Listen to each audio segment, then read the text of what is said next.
Congratulations to you. You survived 5G. Now the only thing left to do is pray that you survive 6G. In this video, Trump talks about the advancement from 5G to 6G. Listen closely to what he says. So we're into 6G now. I just finished 5G. I was a leader on 5G getting that done. And now they're up to 6. Let's do it again. What does that do? Give you a little bit deeper view into somebody's skin? To see deeply into somebody's skin. Trump is not lying. But let's break this down because here's where it gets interesting. Now, all these chemtrails that we see in the skies, you know, the chemtrails that they outright just show us, that they make, these chemtrails are filled with conductive metals like barium, aluminum, strontium, and graphene. When you breathe these into your body, these metals are now in your bloodstream. They are in you. Because this air is conductive, they have the ability to heat up the atmosphere. They have the ability to create extreme weather because it's all directed energy. And because this air is conductive and it is tuned to your DNA, they can manipulate you. I don't think that's what people understand. This is a spiritual warfare. They're attacking your soul. Now I need you to realize that you are in their energy grid system. The chemtrails are a part of their energy grid system. Their conductive metals that are in the air responds to the towers. And that same ionized air is in you, which means they now have power to your nervous system. They have the power to alter with your genetic life code, your DNA. These AI towers will literally be able to see you as a bioelectric silhouette because you are in their energy grid system. Does that make sense? These AI towers will have the ability to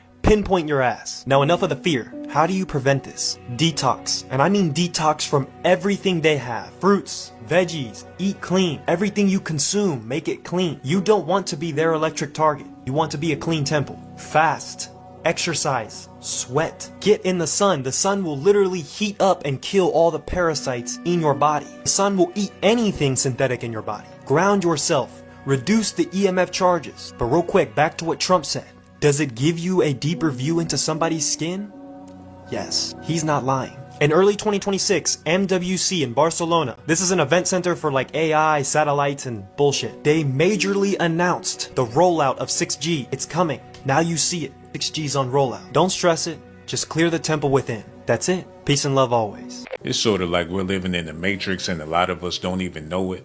Reality may not be the way we think reality is. Scientists have uploaded the brain of a fruit fly into a computer and now it lives freely in its own simulation. Look at this little guy. He's just there washing his hands, living his best life. Look at this, look at this. He's about to eat digital food. Oh, look, it's so tasty, right? Bro, this is wild. The way they demoed this was using 139,000 neurons and 50 million synapses from a real fruit fly brain. Built a neural model, plugged the sensory inputs, gave it a physics simulated body and environment, and just like that, the brain performs its natural behaviors of a fruit fly. But it's in a digital world and has no idea that it's in a digital world because how would it? It's literally the Matrix. So the crazy thing to think about, if you really want to think about it, is what if that's us right now? Or what if it's something that could happen to us? Ask yourself this question. What happened last week? And if you have a difficult time thinking about exactly what happened last week, maybe all of this stuff about 6G, being able to see through your skin, I've heard some crazy things,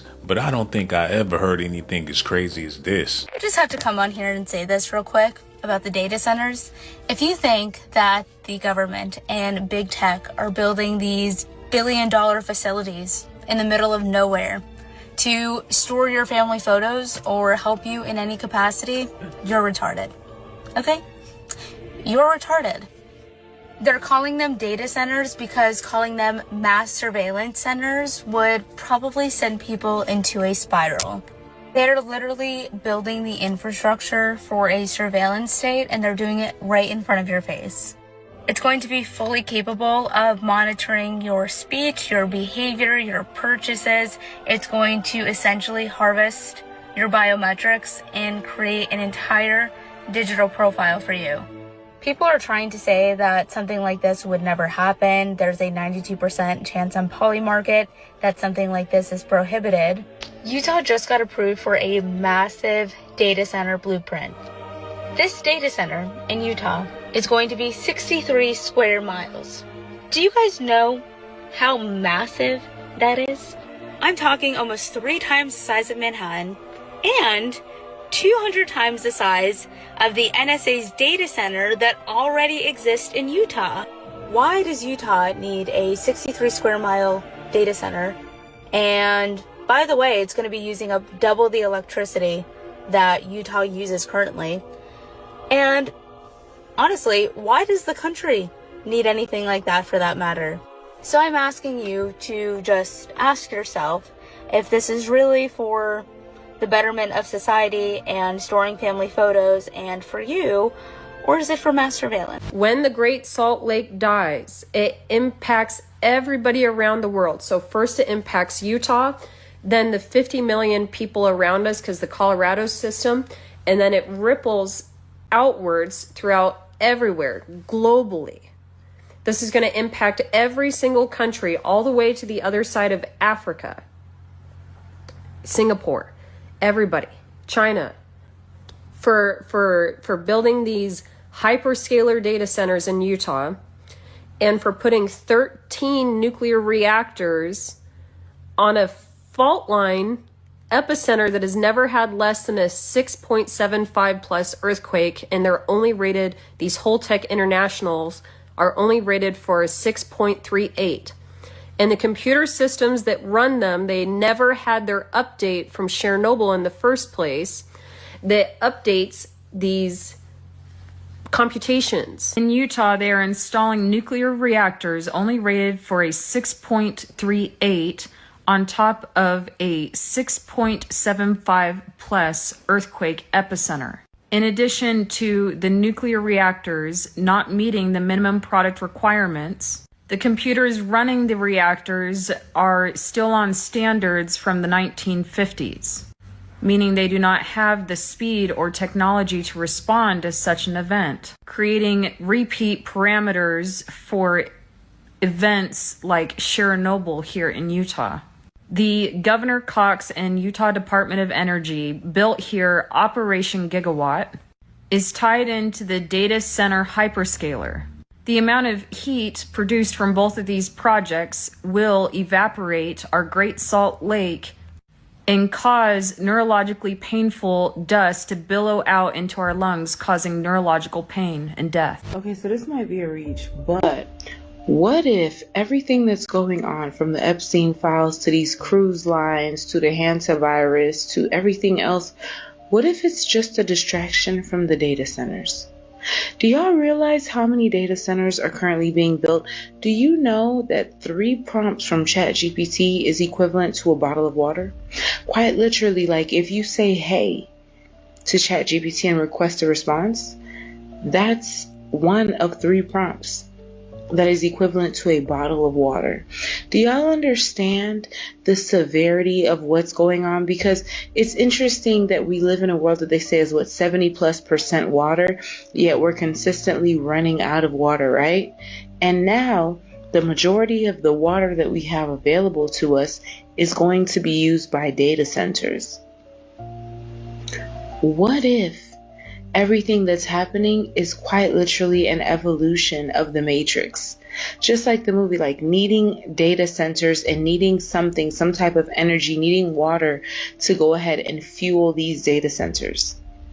I know it's a reach, but I was just looking at the whole hantavirus situation, and the more I thought about it, the more I was like, well, how is it that you have hundreds of people on this ship and you've only had one person come out, make a video, but he looks like he's reading a script?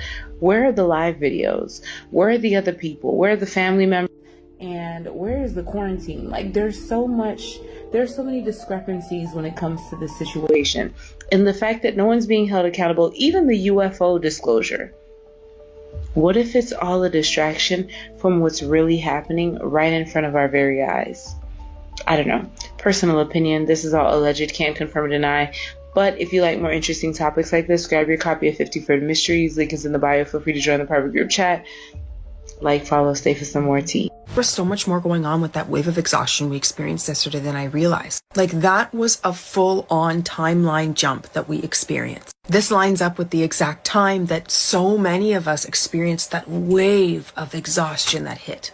Massive collective timeline jumps like this can feel very intense on the body because every version of you, every phase of you has to shift into that new timeline and anchor there. And your physical body needs to keep up with that. And those of us holding light, holding the resonance, do act as those anchors for that timeline for the collective. And did anyone else wake up at 4 a.m. almost on the dot? That's about when this new blast of light started coming through. Extremely high energy, it would have been very hard to go back to sleep. So things you're going to notice today, things are going to feel like you're in between worlds, almost like you're floating in between dimensions. Things might feel off, you might feel ungrounded. Your nervous system may need support. You also may notice very tangible changes in your reality and in your life from this shift. Whether it's the way people are acting, things around you, the settings, or very simple things like something's in a different place or a different color.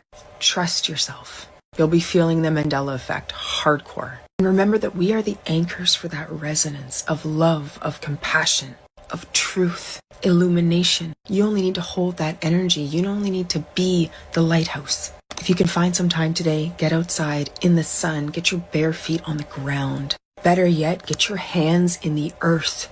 Connect with nature, ground, be in the moment. This will help when it feels like you're flying all over the place. We are living through an incredible time, and we are going to witness the most incredible shifts in consciousness. We have so much to look forward to, guys. Honestly, I don't think any of this really make a difference. People love their technology more than they love their families.